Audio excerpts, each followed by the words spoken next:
I'm going to use Katie a little bit because I don't think Katie's a little girl. I don't look at Katie as a little girl. I look at Katie as a coming up young lady. I don't look at her as a little girl. Okay? But this was a little girl, so it's less than Katie. Just less. Less than Beck. Beck's not a little girl. Mom and Dad might think she is, but she's not a little girl. She's younger than Katie, but she's still not a little girl. I think this little girl was littler than Becca. Not only in size, but in age. She was a little girl, and she was waiting on Naaman's wife. Now this is cool. This is so cool because of the testimony. I think you're all going to find yourself in these two examples that the Lord gave me days ago. She said to her mistress, the little girl said to Naaman's wife, I wish that my master were with the prophet who is in Samaria. Then he would cure him of his leprosy. Doesn't sound like the little girl was upset that she's now a slave to these pagan people. She took what happened to her, and she's doing the best she can where she's at. She's not with her mom and dad. She's with pagans. She's in a foreign land. I'll tell you where it is. It's called Damascus. She's not in Israel. She's not in Jerusalem. She's not in her familiar surroundings. She's taken out of it. But Naaman must have been a good man. Naaman, I believe, was a good husband. I believe Naaman, even though he was a valiant warrior. Now, guys, I think in order to be a valiant warrior, you can't be a wimp. You can't. It doesn't necessarily mean that you have a six-pack of abs. Abs that are unbelievable. You don't have to set a glass of water. I just don't believe that you have to have that. But I think you got to have intestinal fortitude, guts, and a drive to be a valiant warrior. But I believe this man was respected in his household. He wasn't a mean ogre. He wasn't mean. This little girl is a slave, and she wants the best for her master. And it's coming out. And so she does something about it. She talks to her mistress. That's who she has to deal with. She doesn't serve Naaman. She serves Naaman's wife. So, she tells her. Then, Naaman went in and told his master. Obviously, because his wife, what she heard from the little girl, his wife now tells Naaman. Okay? It doesn't say that, but you can sure put two and two together and come up with four. Naaman went in and told his master, saying, now his master was the king. Thus and thus spoke the girl, who is from the land of Israel. Meaning she's not one of us.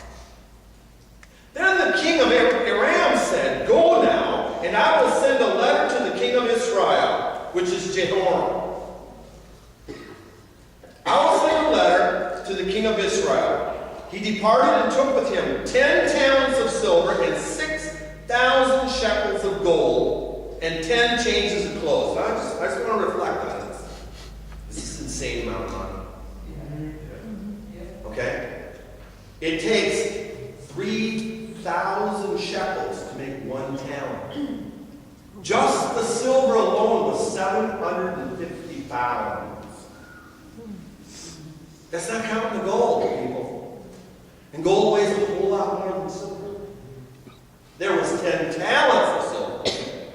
There was 2 talents of the gold. And then 10 changes of clothes. This is unheard of in history, people. They didn't even pay this for land. It gives examples in here of how they paid for land. It doesn't even come close. Not even close. So that tells me the king is willing to pay a ransom fortune so that his captain can be clean. That's how much he loves his captain and how much Naaman is respected here. But God is about to ask Naaman to do something that doesn't make any sense. That's where God's got all of us. We're all in the same boat. We're all in the same boat.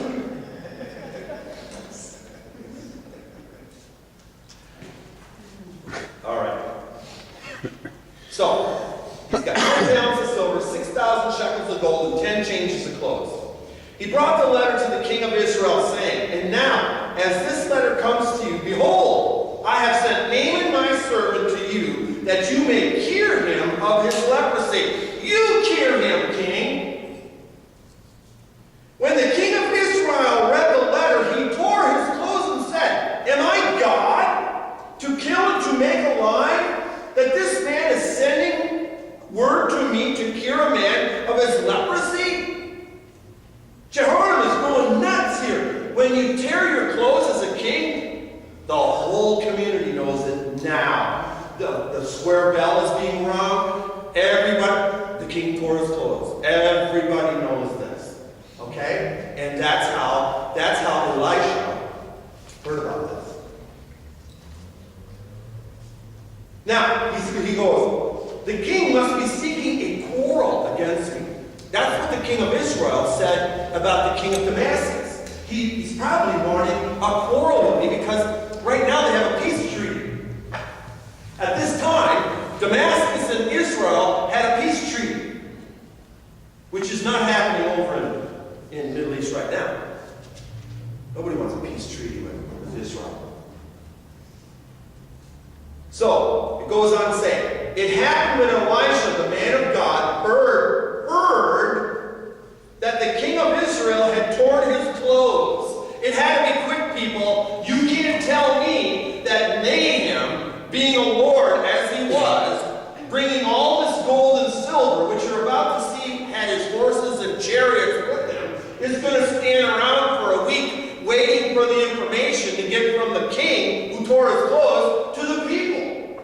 No way. They went out and rang a bell or something, man. There was heralds out there saying, "The king tore his clothes, the king tore his..." Something. He had to find out really quick, because I don't think Naaman waited a day. And you're going to find that Naaman wasn't really happy about what the man of God told him to do. So I don't think Naaman had patience, period. Good man, but zero patience. Can anybody attest to that? You know, you're a good person. God loves you. We all love you. But in the patience category, you probably, out of 10, you got 1. There's some of us that are like that. Got 1. Hey, Renee can... Sometimes I don't have patience. For some things I do, but other things, like nonsense things, I have no patience. Sometimes I look at you, I have no time for you.